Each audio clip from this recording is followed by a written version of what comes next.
Assalamualaikum warahmatullahi wabarakatuh. Perkenalkan, nama saya Eko Susanto, SPD. Saya mengajar mata pelajaran fisika di SMK Negeri 1 Belitang 3, sekaligus sebagai mahasiswa PPG dalam jabatan angkatan kedua tahun 2023 di LPTK Universitas PGRI Semarang dengan nomor peserta 201506390292.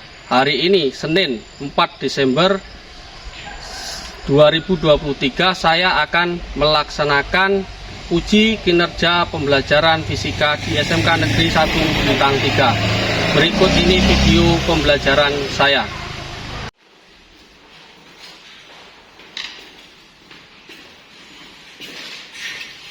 Assalamualaikum warahmatullahi wabarakatuh. Waalaikumsalam warahmatullahi wabarakatuh. Selamat pagi. Pagi. Sebelum kita memasuki materi pada hari ini, silahkan kalian berdoa menurut agama dan percaya masing-masing, dipimpin oleh ketua kelas, Mas Alex. Silahkan. Mari teman-teman, sebelum kita belajar, alangkah baiknya kita berdoa menurut agama dan kepercayaan kita masing-masing. Berdoa, mulai.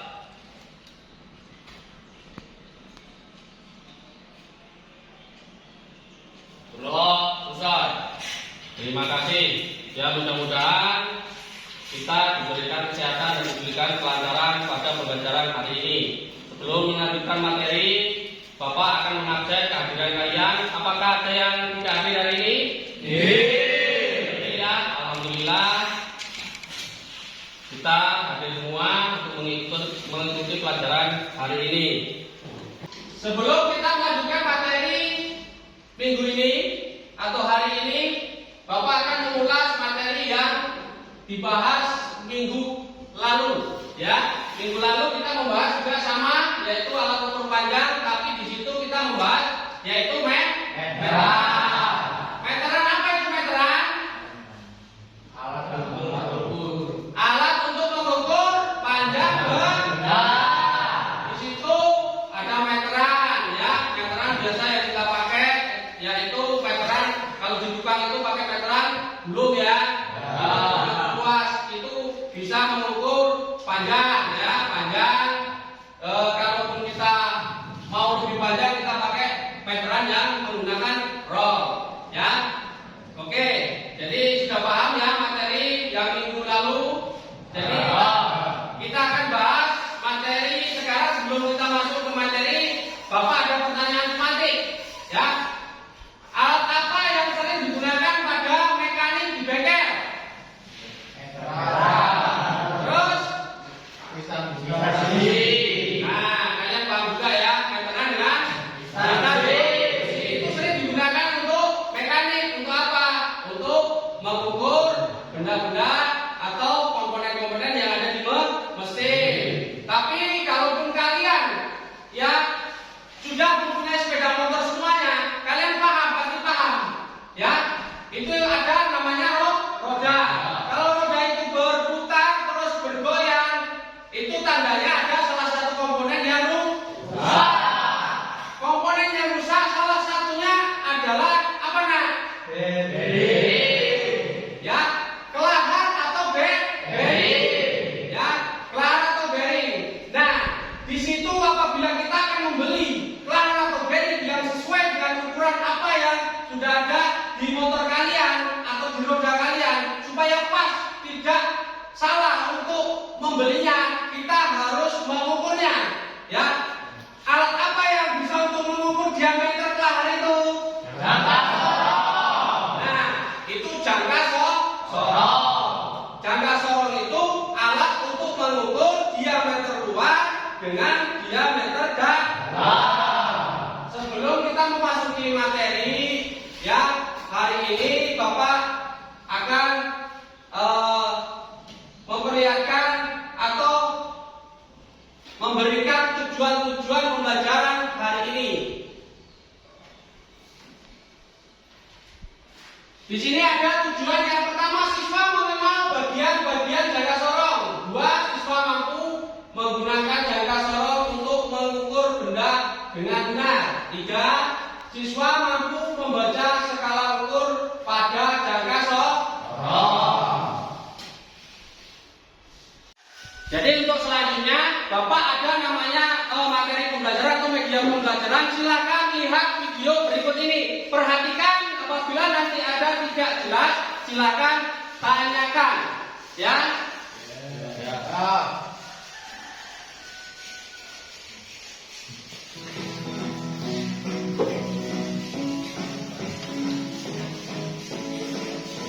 Materi pembelajaran. 1. Fungsi jangka sorong. 2. Bagian-bagian jangka sorong serta fungsinya. 3. Cara membaca hasil pengukuran jangka sorong. Baiklah, sekarang kita akan membahas fungsi jangka sorong. Bagian ini disebut dengan rahang dalam.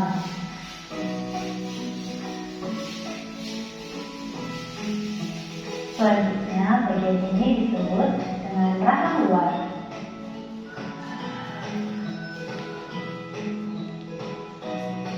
Bagian ini disebut dengan ceprok.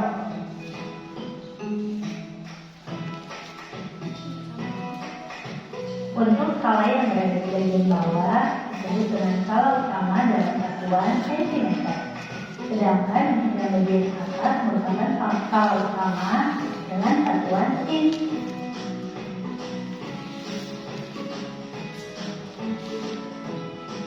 Sekian, untuk skala yang kecil ini disebut dengan skala Nonius dalam satuan milimeter.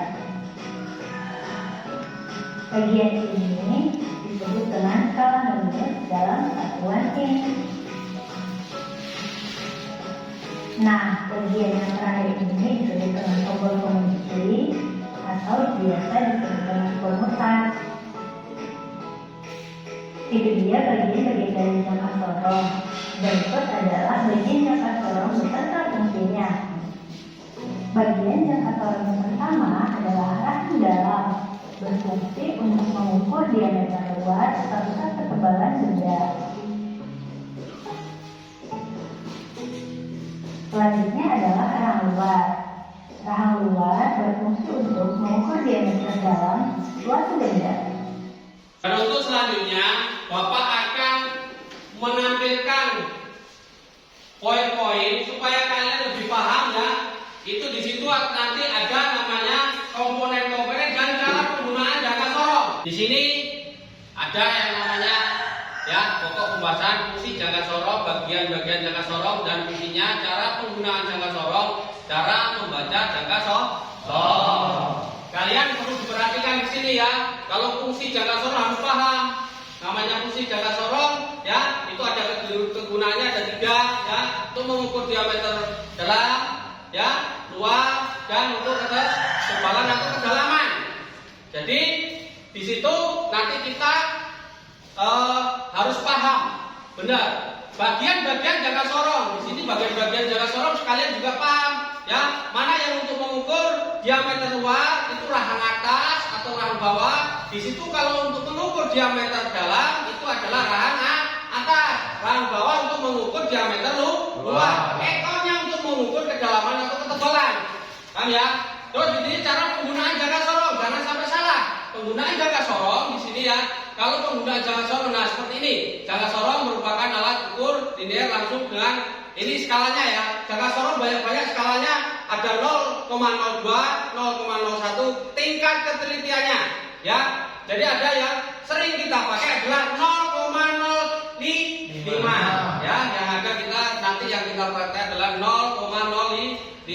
Di sini cara penggunaan atau mengukur benda kerja pada bagian luar, bentuk kubus, bersegi panjang, busur ya, sangkar atau bulat. Silakan dipahamkan di sini. Jadi Bapak akan menampilkan ya slide-slide-nya. Ini ekornya ya. Untuk mengukur apa di situ? Tinggi benda ya, cara mengukur seperti itu. Jadi cara penggunaan jangka sorong yang tepat itu akan menghasilkan pengukuran yang akurat. tidak boleh menggunakan jangka sorong tidak tepat cara penggunaannya. Contoh ya, kita mengukur diameter dalam seperti ini. Nah, ya, diameter luar ataupun dalam. Kalau dalam seperti ini ya, kita contohkan yang luar dulu. Nah, kita harus tepat di tengahnya, jangan sampai miring. Ya, kalau kita mengukurnya seperti ini, miring seperti ini tidak akan akurat. Karena apa? Tidak sesuai dengan hasil yang kita inginkan. Karena nanti pasti tidak sesuai. Sama dengan untuk mengukur kedalaman. Ya, kedalaman ukur. Contoh ya, seperti ini. Ukur kedalamannya. Dikunci untuk penguncinya. Ya. Kamu lihat. Kalau pengukurannya kamu miring seperti ini, itu tidak boleh. Ya, tidak tepat pengukurannya. Nih, harus sejajar lurus dengan apa yang kalian ukur. Bunda. Untuk mengukur diameter dalam, ya, itu sama. Kamu harus masukkan ke dalam seperti ini. Posisinya harus tepat, tidak miring seperti ini ya. Itu tidak akurat juga. Jadi harus seperti ini, lurus, tegak lurus. Dan kita kancing untuk bautnya dan kita lihat ukurannya berapa ukuran untuk benda tersebut ya. Jadi untuk penggunaannya jangan sampai salah seperti yang ada di gambar ya. Paham ya? Nah, jadi cara penggunaannya ya harus tepat. Jadi jangka sorong penggunaannya harus tepat. Untuk selanjutnya silakan kalian bagi kelompoknya sesuai yang minggu lalu ya. Kelompoknya menjadi 4 kelompok sesuai urutannya yang seperti minggu lalu. Silakan bagi kelompoknya.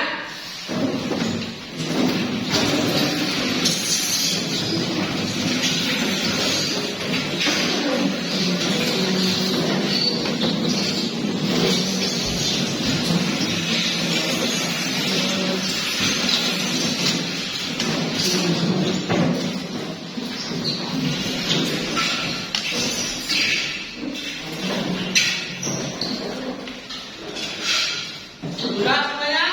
Ya. Oke, jadi kalau kelompoknya sudah dibagi, sudah selesai kelompoknya? Ya. Ini menjadi 4 kelompok ya? Ya. Nah, Bapak akan membagikan LKPD dan alat ukurnya ya. LKPD, alat ukur dan bahan yang akan diukur yaitu pelahat atau bearing. Saya bagi LKPD-nya dulu.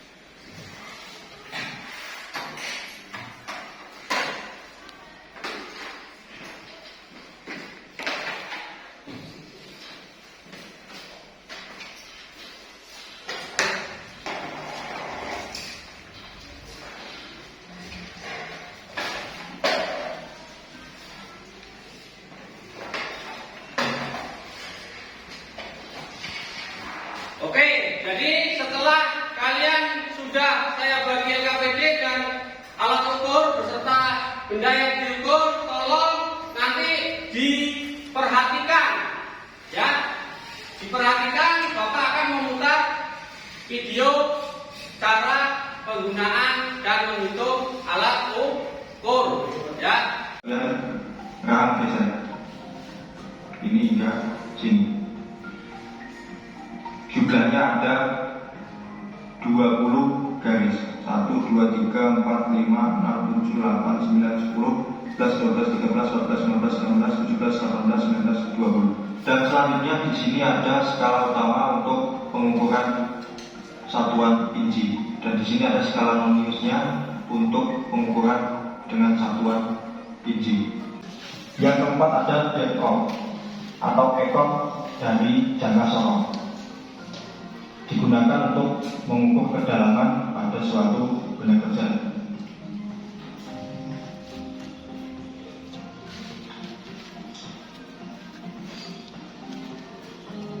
Yang kelima ada skala utama pada jangka sorong. Skala utama ini terdapat pada bagian tengah jangka sorong, dan ini adalah garis dari skala utama. Bukan yang ini ya, tapi yang ini. Dan di sini hingga 15 cm atau 160 mm.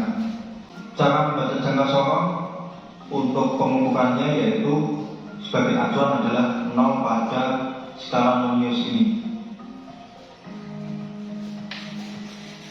Hasil pengukuran skala utama ini belum sampai 1 mili. Sini 1. Dan ini 0 ini sebagai tolak ukur atau acuan untuk membaca skala utama dan menghasilkan hasil pengukuran. Ketika di sini, maka hasil pengukuran belum sampai 1 mili. Maka kita cari skala Nonius. Skala Nonius kita cari yang sejajar dengan garis pada skala utama. Kita mulai dari sini, belum.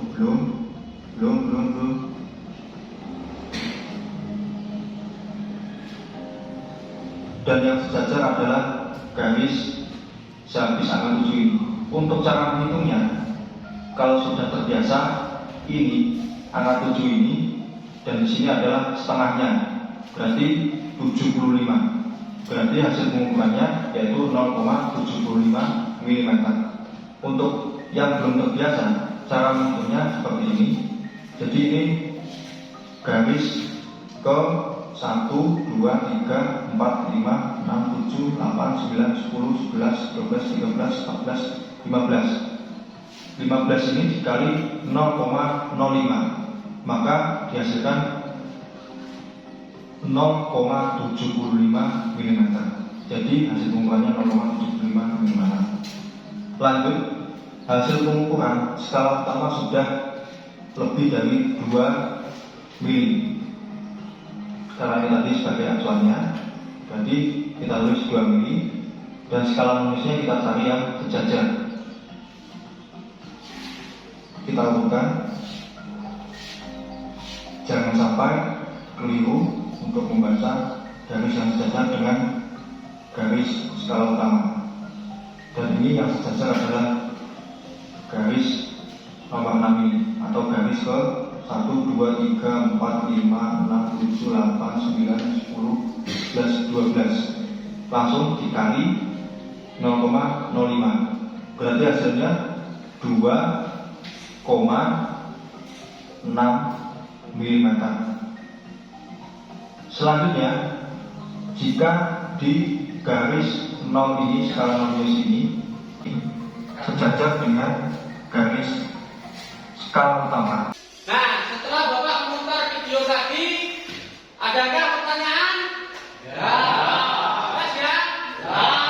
Kalau sudah jelas cara pengukurannya, cara penggunaannya, nanti tolong kalian buka di materi di LKPD ada materi juga, ya. Boleh kalian nanti melihat HP untuk mencari materi dari selain LKPD, ya. Paham? Nanti setelah kalian praktek, ya, mengukur, Bapak akan juga menilai sikap kalian, sikap kinerja kalian, ya, untuk dinilai. Jadi tolong kalian harus aktif. Silakan dikerjakan sesuai panduan dari LKPD, dan saya minta hasil pengukuran jangan 1 kali pengukuran untuk menghasilkan ukuran yang akurat. Bisa diulangi sampai 3 kali pengukuran. Apakah pengukuran itu akurat atau tidak, atau pas atau tidak, ya? Paham ya? Kalau paham, silakan kalian kerjakan. Silakan kerjakan.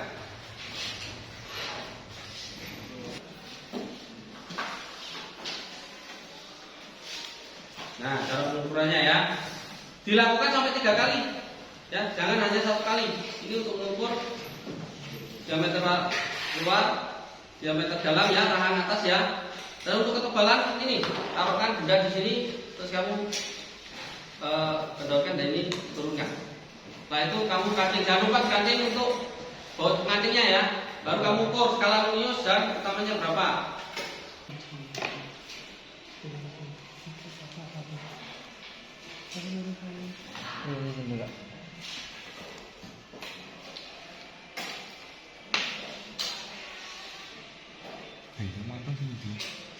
Saya ingatkan untuk pengukuran sampai 3 kali pengukuran ya. Jangan sampai kalian hanya 1 kali. Nanti tidak menghasilkan keakuratan ya. Ini diameternya berapa? Boleh? Ya, tutup.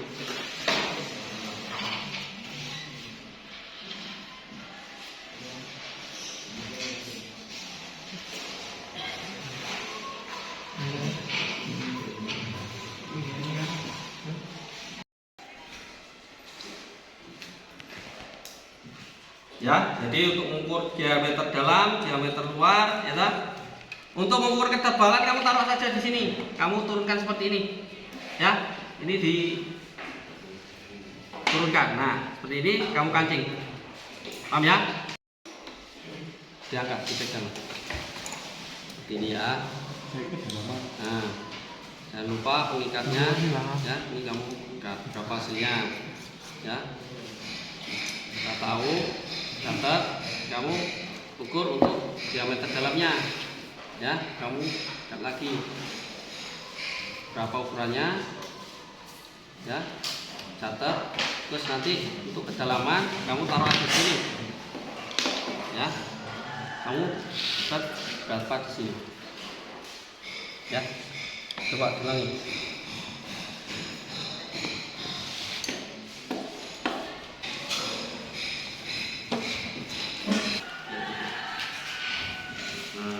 Sudah selesai semuanya? Ya. Sudah ya. Jadi kalian silahkan maju perwakilan dari kelompok untuk mempresentasikan hasil pengukuran dalam kegiatan praktek kalian. Coba kelompok siapa yang sudah siap untuk mempresentasikan? Baiklah, kelompok satu. Ya, silakan kelompok 1 maju ke depan. Silakan buka.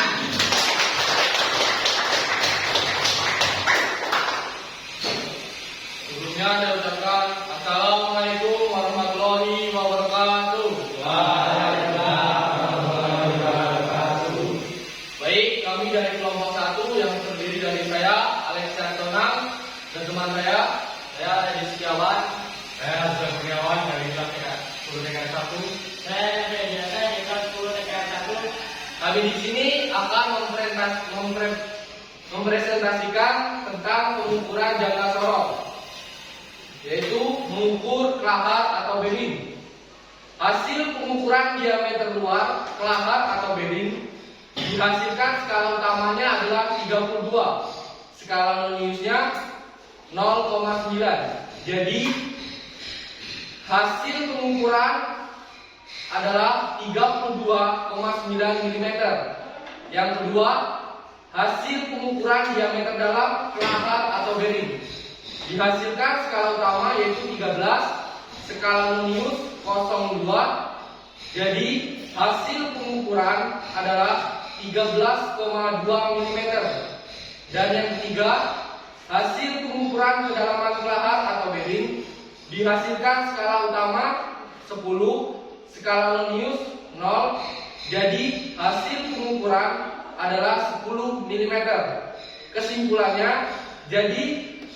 Kesimpulannya adalah alat ukur jangka sorong memiliki 3 fungsi, yaitu mengukur diameter dalam, diameter luar, dan yang terakhir adalah kedalaman benda.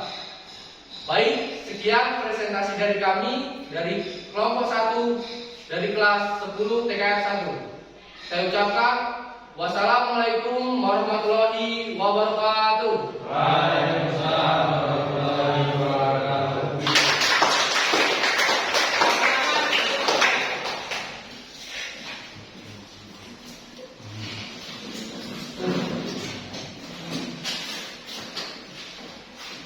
Jadi dari kesimpulan itu, ya, jangka sorong mempunyai 3 fungsi, ya, untuk mengukur diameter dalam suatu benda, untuk mengukur diameter luar suatu benda, dan untuk mengukur kedalaman atau ketebalan suatu benda.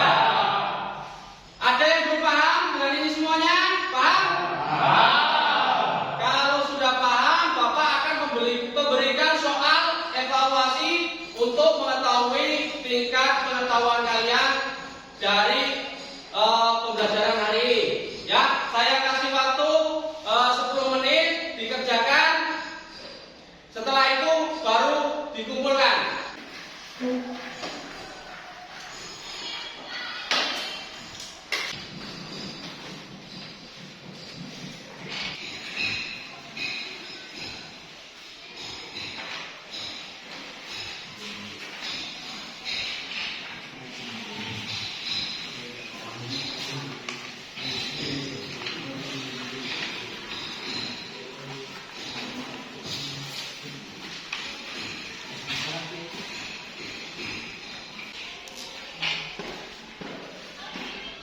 Ya, kerjakan ya.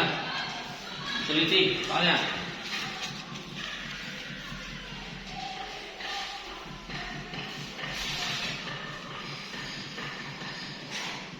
Kerjakan dan teliti soal-soalnya.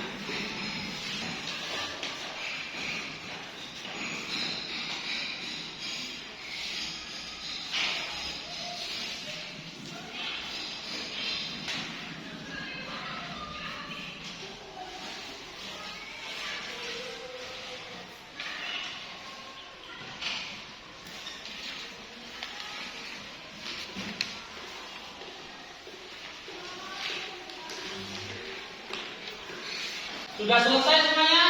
Sudah. Sudah selesai soalnya? Silakan untuk perwakilan dikumpulkan soalnya. Ambil ya.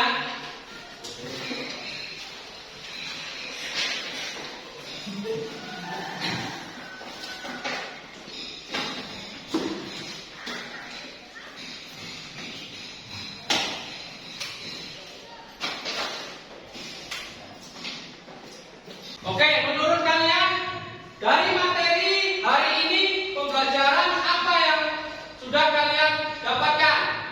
Silakan. Banyak sekali yang tunjuk jari. Perwakilan saja, silakan Mas Azri. Jadi untuk pembelajaran hari ini adalah kita bisa memahami dan menganalisis apa itu jangka sorong dan cara kerjanya. Iya, tepat sekali. Terima kasih untuk Mas Azril yang telah memberikan ya refleksinya sehingga kita paham dengan apa materi yang telah kita pelajari pada hari ini. Menurut kalian bagaimana untuk pembelajaran hari ini? Apakah menyenangkan? Menyenangkan. Apakah tidak? Menyenangkan. Sangat menyenangkan. Oke, saya lihat ini sudah mulai lesu. Coba kita yel-yel dulu.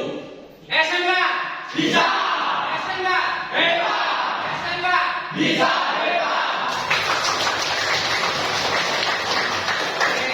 Jadi kalian sudah sangat-sangat semangat sampai pelajaran akhir. Tapi sebelum mengakhiri pelajaran, Bapak akan memberikan materi untuk minggu berikutnya.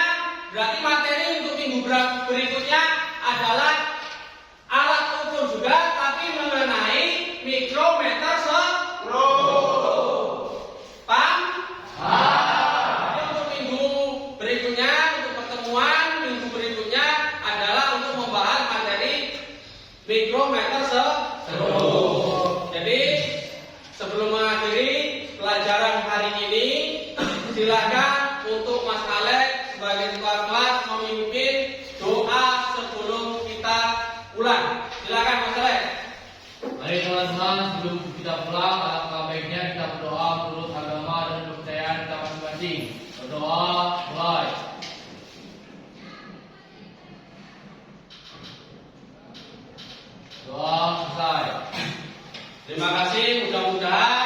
pelajaran hari ini bermanfaat dan kita pulang diberikan keselamatan.